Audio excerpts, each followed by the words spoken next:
कक्षा में मैं सुनीति मिश्रा आप सबका हार्दिक स्वागत करती हूँ। तो बच्चों, आजकल हम पढ़ रहे हैं कक्षा 10वीं की स्पर्श और आज मैं आपको पढ़ाने जा रही हूँ उसका 7वां पाठ तोप, जिसके रचनाकार हैं श्री वीरेंद्र डंगवाल। तो बच्चों, इसमें 1857 के संग्राम की एक तोप की बात की गई है जो कंपनी बाग में रखी हुई है। और उस समय 1857 का विद्रोह आप सभी परिचित हैं। 1857 में कितने स्वतंत्रता सेनानियों ने हमारे देश के लिए अपने प्राणों को न्यौछावर कर दिया था।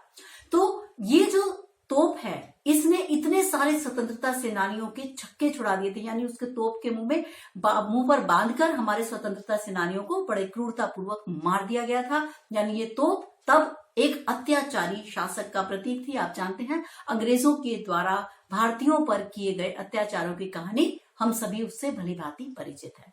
तो वो ये बता रहा है कि ये तोप आज की तिथि में इसकी क्या स्थिति है। तो आइए पढ़ते हैं। तोप कंपनी के मुहाने पर धर रखी गई है यह 1857 की तोप। कंपनी का मुहाना क्या होता है? एकदम प्रवेश द्वार।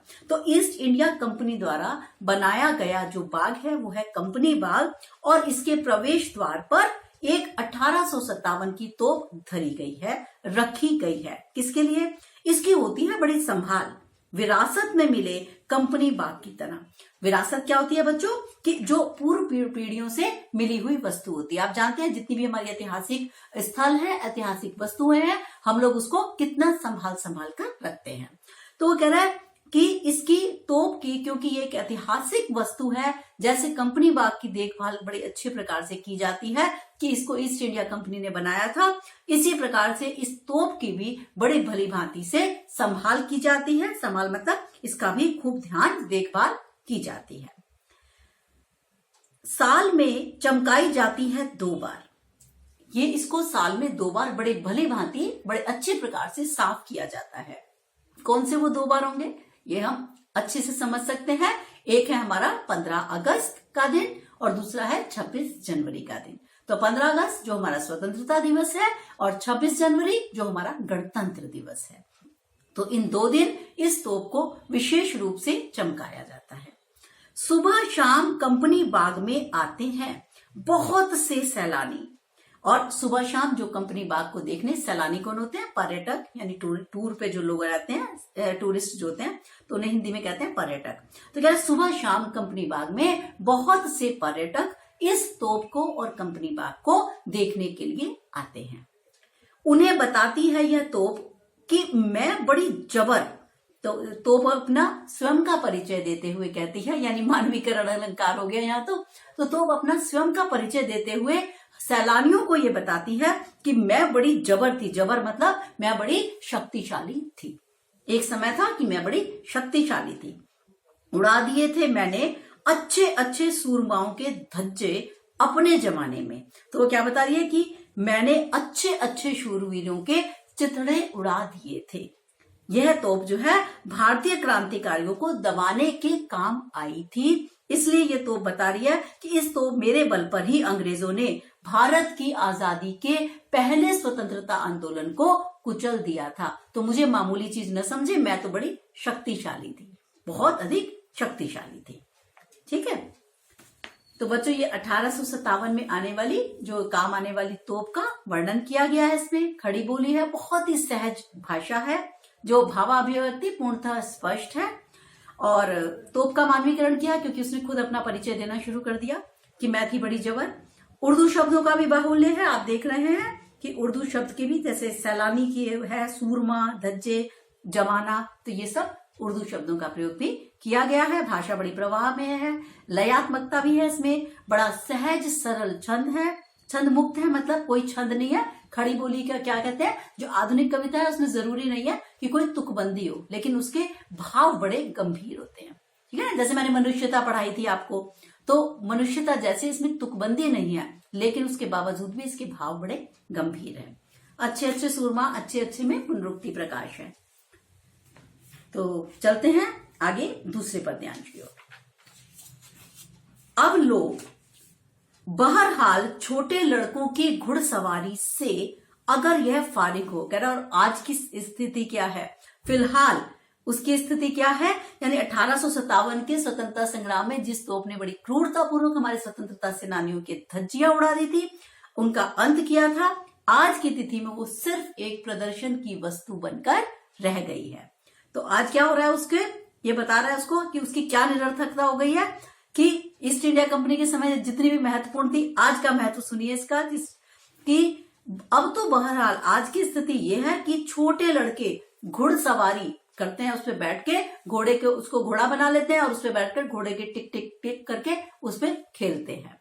और जब वो उससे फारिग हो जाना मतलब जब वो लड़के उस तोप को छोड़ के कुछ और खेलने लगते हैं, खाली रहती है तो उसके ऊपर बहुत सारी चिड़ियां आ जाती हैं और चिड़ियां बैठकर खूब चीची चीची करके अपनी गपशप करती हैं। और इसके बाद कभी कभी तो शैतानी में इस तोप के भीतर भी घुस जाती है, कि वो तोप जिसने इतने सुरमाओं को मौत की नींद सुलाया था, वो चिड़िया बिना डरे उस तोप के अंदर घुस जाती हैं।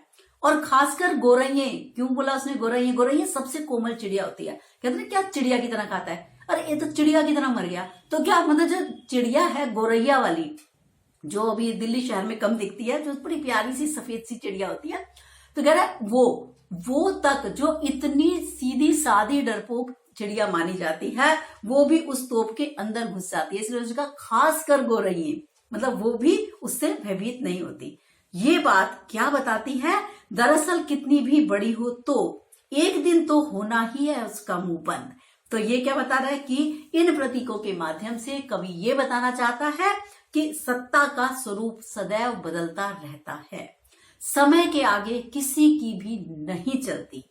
चाहे कोई कितना भी शक्तिशाली, कितना भी क्रूर शासक क्यों न हो, एक ना एक दिन उसका अंत सुनिश्चित है। यानी कमजोर से कमजोर व्यक्ति भी उसका उपहास उड़ाता है। आप जानते हैं साथ में हमारे पाकिस्तान लगा हुआ है, वहां कितने सारे डिक्टेटर हुए हैं जिनके नाम से कांपते होती है जनता, लेकिन जब जनता अपने पे आती है तब तो शासकों का पूरा अंत कर देती है। इसी प्रकार से आपके बहुत सारे नाम हैं, चाहे वो सद्दाम हुसैन जिसके बारे में हम पढ़ते हैं तो पढ़ के भी हमें बड़ा मतलब उनकी जो क्रूरता के किस्से हैं, जो उनके शासनकाल की घटनाएं हैं, वो पढ़ के भी रोंगटे खड़े हो जाते हैं। लेकिन उसके बाद सबका कोई कितना भी क्रूरता से जनता को दबाने की कोशिश क्यों ना करे, एक ना एक दिन ऐसा आता ही है कि जो शासक, जो क्रूर शासक है, उसका अंत निश्चित रहता है।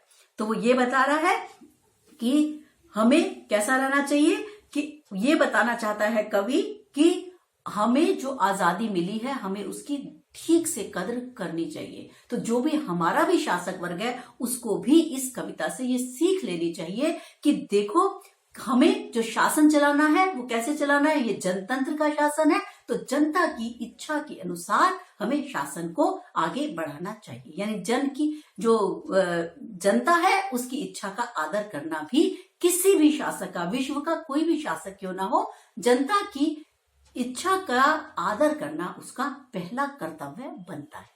तो ये कविता हमें ये सिखाती है। ठीक है,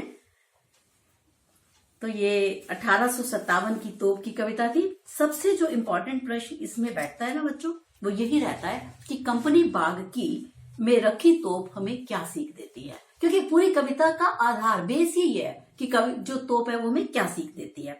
तो क्या सीख देती है कि अत्याचारी शक्ति चाहे कितनी भी क्यों ना हो उसका अंत हमेशा हो ही जाता है।